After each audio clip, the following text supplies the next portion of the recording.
ఇప్పుడు ఈ కృత్తికలు 6 పిల్లాడికి 6 ముఖాలతో ఉన్నవాడికి 6 పాలిచ్చారు. వాడు పాలు తాగాడు. పుత్రస్త్రైలోక్య విఖ్యాతో భవిష్యతి నసంశయ. కార్తికేయుడని మేం పిలవడం కాదు, 3 లోకాల్లో పిలుస్తారు ఈ పిల్లాన్ని, సరేనా అన్నారు దేవతలు. అప్పుడు వాళ్ళు పాలిచ్చారు.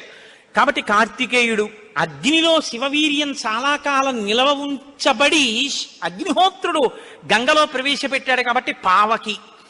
శరవణములు అంటే రెల్లు దుబ్బుల్లోంచి పుట్టాడు కాబట్టి శరవణ భవ. ఎప్పుడు శుద్ధమైనటువంటి బ్రహ్మణ్య జ్ఞానంతో ఉంటాడు కాబట్టి సుబ్రహ్మణ్యం. తల్లి కడుపులోంచి స్ఖలనమై పుట్టాడు కాబట్టి స్కందుడు.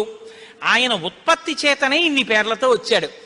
ఏమంటే మీరు ఇంత గొప్పగా ఏదో పాపం నోరు కొట్టుకు చెప్పారు, కానీ మాకు అసలు అనుమానం మాత్రం అలా ఉండిపోయింది, మీరు మంగళం చెప్దాం అనుకుంటున్నారేమో. అలా అనత్సా దేవతలు.